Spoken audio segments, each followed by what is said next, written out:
ശരി, കേരളത്തിലെ മുഖ്യമന്ത്രിയുടെ മക്കൾക്കും കുടുംബത്തിനും യോഗത്തിൽ പറഞ്ഞതാണല്ലോ. ഇനി അതിന് മറുപടി കൊണ്ടുവന്നിരുത്തി. ശരി, അത് പറഞ്ഞതാണല്ലോ.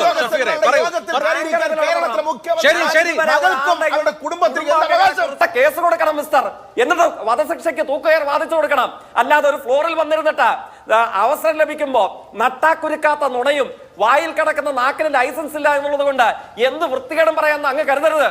അങ്ങനെ പറഞ്ഞാൽ തിരിച്ച് പലതും കേൾക്കേണ്ടതായിട്ട് വരും. മുഖ്യമന്ത്രിക്കെതിരെ പറയുന്നു, കുടുംബാംഗങ്ങൾക്കെതിരെ പറയുന്നു, കണ്ണൂർ ജില്ലാ പഞ്ചായത്ത് പ്രസിഡന്റിനെതിരെ പറയുന്നു, അവരുടെ കുടുംബാംഗങ്ങളെതിരെ പറയുന്നു.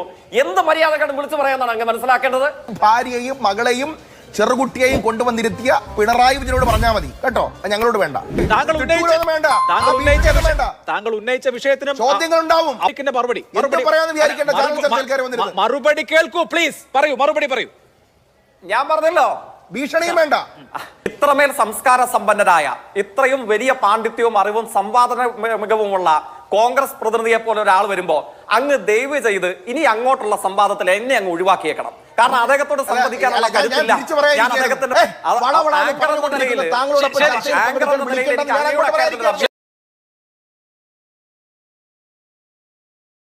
മേഖലയും സർക്കാർ മേഖലയും കൂടി തുടങ്ങുന്ന സംരംഭങ്ങൾക്ക് നിങ്ങൾ എതിരാണെങ്കിൽ നിങ്ങൾക്ക് വിഴിഞ്ഞത്ത് ടർഫ് ഉദ്ഘാടനം ചെയ്യുമ്പോൾ ഉദ്യോഗസ്ഥന്മാരുടെ ഇടയിലെ യോഗത്തിലേക്ക് കൊണ്ടുപോയി ഭാര്യയെയും മകളെയും ചെറുകുട്ടിയെയും ഇരുത്തിയ മുഖ്യമന്ത്രിയുടെ ആ വലിയ നാടകമുണ്ടല്ലോ, ആ കുടുംബ പുരാണം, ഒരു ട്രസ്റ്റ് ആണെന്നുള്ള രീതിയിലുള്ള ആ ഒരു ഞാനും എൻ്റെ അപ്പനും പിന്നെ സാവിത്രിയും കൂടിയുള്ള ആ ട്രസ്റ്റ് എന്നുള്ള സങ്കല്പമുണ്ടല്ലോ.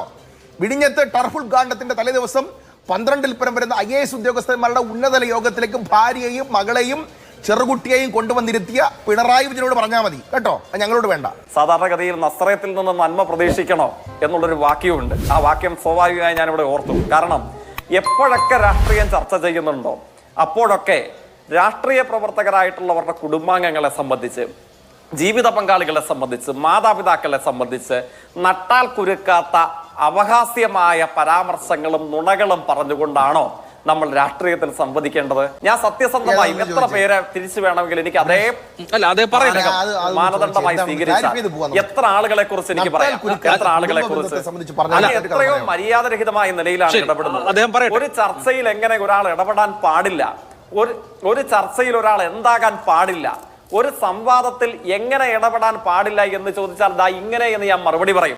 കണ്ണൂർ ജില്ലാ പഞ്ചായത്തിന്റെ മുൻ പ്രസിഡന്റ് കൂടിയായിരുന്ന ശ്രീമതി PP ദിവ്യക്കെതിരെയാണ് അദ്ദേഹം പറയുന്നു, ഏതോ ഒരു KSUവിന്റെ ഉച്ചിരനായ നേതാവ് അദ്ദേഹത്തിനെതിരെയുള്ള തെളിവുകളൊക്കെ കൊണ്ടുവന്നിട്ടുണ്ട്, വൻ അഴിമതി കണ്ടെത്തിയിരിക്കുന്നു, ഏതോ ഒരു പോലീസ് ഉദ്യോഗസ്ഥൻ ആ കാര്യത്തിൽ അവരെ തൂക്കിക്കൊല്ലാൻ പര്യാപ്തമാകുമാറ് കേസെടുത്ത് ഇപ്പോൾ തന്നെ വിധി പ്രസ്താവത്തിന് യോഗ്യമായ നിലയിൽ കാര്യങ്ങൾ കൈകാര്യം ചെയ്തിരുന്നു, ആ പോലീസ് ഉദ്യോഗസ്ഥനാണ് ഇദ്ദേഹം എന്നൊക്കെ പറഞ്ഞിട്ട് ദീർഘസമയം എടുത്തുകൊണ്ട് അദ്ദേഹത്തെയും അവരുടെ കുടുംബത്തെയും ഒക്കെ വേട്ടയാടാൻ വേണ്ടിയിട്ടുള്ള ശ്രമം നടത്തുകയാണ്. കോൺഗ്രസ് നേതാവ് മനസ്സിലാക്കേണ്ടത്, അങ്ങനെ തൂക്കിക്കൊല്ലാൻ പര്യാപ്തമായ മുതല് അതല്ലെങ്കിൽ തെളിവ് അങ്ങയുടെ കയ്യിലോ അങ്ങയുടെ ശിഷ്യനായി KSUക്കാരന്റെ കയ്യിലോ ഉണ്ടെങ്കിലേ കൊണ്ട വിജിലൻസ് കോടതിയിൽ ഒരു കേസ് കൊടുക്കുന്നേ. കേസ് കൊടുത്തിപ്പോ നല്ല പാണ്ഡിത്യം അവകാശപ്പെടുന്ന പല പ്രമുഖന്മാരും വീട്ടിലിരിക്കുന്നുണ്ടല്ലോ. അങ്ങയുടെ അഭിഭാഷക പാണ്ഡിത്യത്തിന് അത്രത്തോളം കരുത്തില്ല എന്നാണ് അങ്ങ് കരുതുന്നതെങ്കിൽ പ്രൊഫഷണൽ കോൺഗ്രസിന്റെ നേതാവുണ്ടല്ലോ, വിജിലൻസ് കോടതിയിലും ഹൈക്കോടതിയിലും ഒക്കെ തുടരെ കേസ് കൊടുത്ത് എന്തിനധികം തൃശൂർ കേരളവർമ്മ കോളേജിൽ 1 വോട്ടിന് തോറ്റ KSUവിനെ കേസ് കൊടുത്ത് 7 വോട്ടിന് തോപ്പിച്ച അഭിഭാഷക പ്രമുഖന്മാരുണ്ടല്ലോ. അതൊക്കെ അങ്ങേക്കാൾ തലമുതിർന്നവരാണെന്ന് അവകാശപ്പെടുന്നവരാണ്. കൊണ്ട കേസ് കൊടുക്കണം മിസ്റ്റർ, എന്നിട്ട് വധശിക്ഷയ്ക്ക് തൂക്കുകയർ വാദിച്ചു കൊടുക്കണം. അല്ലാതെ ഒരു ഫ്ലോറിൽ വന്നിരുന്നിട്ട് അവസരം ലഭിക്കുമ്പോ നട്ടാക്കുരുക്കാത്ത നുണയും വായിൽ കിടക്കുന്ന നാക്കിന് ലൈസൻസ് ഇല്ല എന്നുള്ളത് കൊണ്ട് എന്ത് വൃത്തികേടും പറയാമെന്ന് അങ്ങ് കരുതരുത്. അങ്ങനെ പറഞ്ഞാൽ തിരിച്ച് പലതും കേൾക്കേണ്ടതായിട്ട് വരും. പക്ഷെ മാതൃഭൂമിയുടെ ചർച്ചാ ഫ്ലോർ ആണെന്നുള്ളതുകൊണ്ട് മര്യാദ ഒരു ബലഹീനതയായിട്ട് കോൺഗ്രസ് പ്രതിനിധി ദയവ് ചെയ്ത് കാണല്. അങ്ങ് മനസ്സിലാക്കണം. മുഖ്യമന്ത്രിക്കെതിരെ പറയുന്നു, കുടുംബാംഗങ്ങൾക്കെതിരെ പറയുന്നു, കണ്ണൂർ ജില്ലാ പഞ്ചായത്ത് പ്രസിഡന്റിനെതിരെ പറയുന്നു, അവരുടെ കുടുംബാംഗങ്ങളെതിരെ പറയുന്നു. എന്ത് മര്യാദകളും വിളിച്ചു പറയാന്നാണ് അങ്ങ് മനസ്സിലാക്കേണ്ടത്. അങ്ങനെയൊന്നുമല്ല രാഷ്ട്രീയത്തെ കാണേണ്ടത്.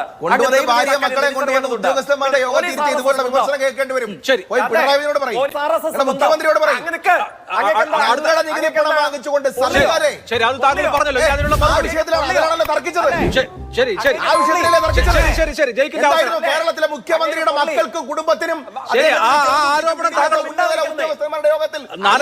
പറഞ്ഞതാണല്ലോ. ഇനി അതിന് മറുപടി കൊണ്ടുവന്നിരുത്തി. ശരി, അത് പറഞ്ഞതാണല്ലോ.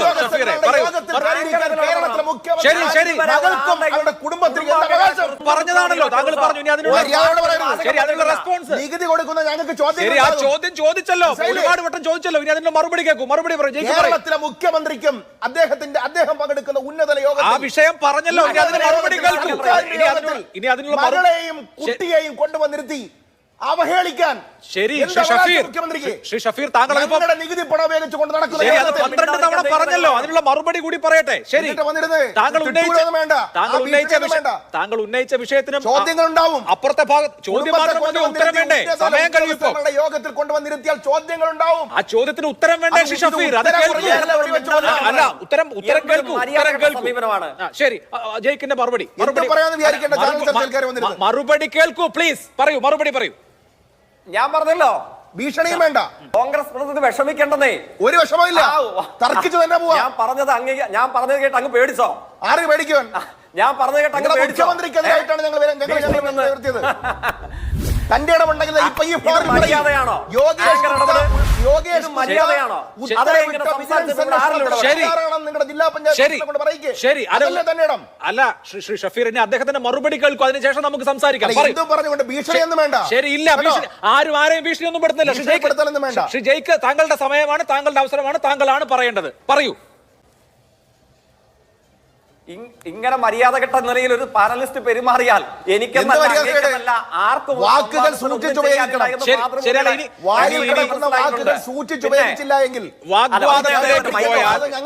വാഗ്വാദത്തിലേക്ക് പോയാൽ നിങ്ങൾ രണ്ടുപേരും പറയുന്നത് പ്രേക്ഷകർക്ക് മനസ്സിലാവില്ല. കുടുംബത്തിനെതിരായി KSU പ്രേക്ഷകർക്കാണല്ലോ ഇത് അറിയേണ്ടത്. പ്രാഥമിക റിപ്പോർട്ട് ഫയൽ ചെയ്തിട്ടുണ്ട്. അതിനെ സംബന്ധിച്ച് തുടരന്വേഷണം നടത്താൻ തന്നെ ഇടപെടൽ ചെയ്യും. ശരി, ഓക്കെ. ഭരണത്തിൽ PP ദിവ്യയുടെ വിഷയം പറഞ്ഞു, മുഖ്യമന്ത്രിയുടെ വിഷയം പറഞ്ഞു, മുഖ്യമന്ത്രിയുടെ മകളും കുട്ടിയെ കൊണ്ടുവന്നിരുത്തി സർക്കാരിന്റെ ഉന്നതതല യോഗത്തിൽ അതിന് മറുപടി കൂടി കേൾക്കൂ. യോഗത്തിൽ കൊണ്ടുവന്നിരുത്തി അനുചിതത്തെ ചോദ്യം ചെയ്യുമ്പോ ഭീഷണിയൊന്നും വേണ്ട. ശരി, ആ മറുപടി കേൾക്കൂ. ജയിക്കുന്ന മറുപടി. എനിക്ക് സമയമില്ല, താങ്കളുടെ അവസരമാണ്, മറുപടി പറയൂ. ഇല്ല, ബാക്കി 5 മിനിറ്റ് അദ്ദേഹത്തിന് കൊടുക്കും. കുറച്ചു പേരുടെ കുടുംബാംഗങ്ങളെയും മാതാപിതാക്കളെയും അപകസിക്കട്ടെ. നിലവാരമുള്ളതായിട്ട് പറഞ്ഞു. ഞാൻ പറഞ്ഞില്ല, അദ്ദേഹം പറയട്ടെ. അല്ല, അയാൾ പറയട്ടെ. രേഖ ഞാൻ തരാം. എനിക്കിപ്പോ KSUവിന്റെ സംസ്ഥാന വൈസ് പ്രസിഡന്റ് ഷമ്മാസ് അയച്ചെന്ന രേഖ, കരാറിന്റെ രേഖ കാണോ? അഭിലാഷ് അയച്ചു കൊടുക്കാം. ഗംഭീരാകും. എഴുതി തയ്യാറാക്കിയ രേഖ വേണം, വായിക്കണോ? ശരി ശരി ശരി. ഒരു RDI പച്ചക്കറി കമ്മ്യൂണിസ്റ്റുകാരനായ RDI പറഞ്ഞു കൊന്ന ഒരു ഇടവേള എടുത്തതിന് ശേഷം അപ്പോഴത്തേക്ക് ബാക്കിയുള്ള കാര്യങ്ങൾ ആലോചിക്കും. ഒരു ഇടവേള എടുത്തതിന് ശേഷം പെട്ടെന്ന് ഞാൻ മടങ്ങിയെത്താം. ഇത്രമേൽ സംസ്കാര സമ്പന്നരായ, ഇത്രയും വലിയ പാണ്ഡിത്യവും അറിവും സംവാദന മികവുമുള്ള കോൺഗ്രസ് പ്രതിനിധിയെ പോലെ ഒരാൾ വരുമ്പോ അങ്ങ് ദയവ് ചെയ്ത് ഇനി അങ്ങോട്ടുള്ള സംവാദത്തിൽ എന്നെ അങ്ങ് ഒഴിവാക്കിയേക്കണം. കാരണം അദ്ദേഹത്തോട് സംവദിക്കാനുള്ള കരുത്തില്ല. അപ്പൊ അദ്ദേഹത്തിന്റെ അത്ര സംസ്കാരവും അദ്ദേഹത്തിന്റെ അത്ര മര്യാദയും എനിക്കില്ല. ബുദ്ധിമുട്ടണ്ട. ശരി, അപ്പൊ രണ്ടുപേരും പറഞ്ഞല്ലോ. ഇപ്പൊ നേരത്തെ ജയിക്ക് പറഞ്ഞതുപോലെ അന്വേഷണം നടത്തി റിപ്പോർട്ട് എടുത്തിട്ടുണ്ട്. അന്വേഷണം നടത്തിയാൽ കുടുംബത്തോടകത്ത് പോകും. ശരി, എന്തെങ്കിലും പറയാനുണ്ടെങ്കിൽ ജയിക്ക് പറയാം, നമുക്ക് അവസാനിപ്പിക്കാം. യോഗേഷ് ഗുപ്തയെ മാറ്റാനുള്ള പ്രധാനപ്പെട്ട കാരണം ഇല്ല, ഞാൻ പറഞ്ഞല്ലോ, ഇദ്ദേഹവുമായിട്ട് ഇങ്ങനത്തെ ഒരു സംവാദം സാധ്യമാണ്. ഭയങ്കര വ്യക്തിപരമായിട്ട് ആലോചിച്ച് നോക്ക്. അദ്ദേഹത്തിന്റെ ഈ തെളിവുണ്ട് പോലും തൂക്കിക്കൊല്ലാൻ പര്യാപ്തമായ തെളിവുണ്ടെങ്കിൽ അങ്ങ് സ്വയം അഭിഭാഷകനാണല്ലോ, അല്ലെ? അങ്ങേക്കാൾ വലിയ പല സ്ഥലങ്ങളിലും രോമത്തെ തൊടുവോ? രോമത്തെ തൊടാനുള്ള തെളിവുണ്ടോ? രേഖ പോലും. എന്ത് രേഖ? നിങ്ങളല്ലേ അന്വേഷണമെന്ന് പ്രഖ്യാപിച്ചാ പോരെ? വേറെ വല്ല പണിക്കും പോണം മിസ്റ്റർ. ശരി.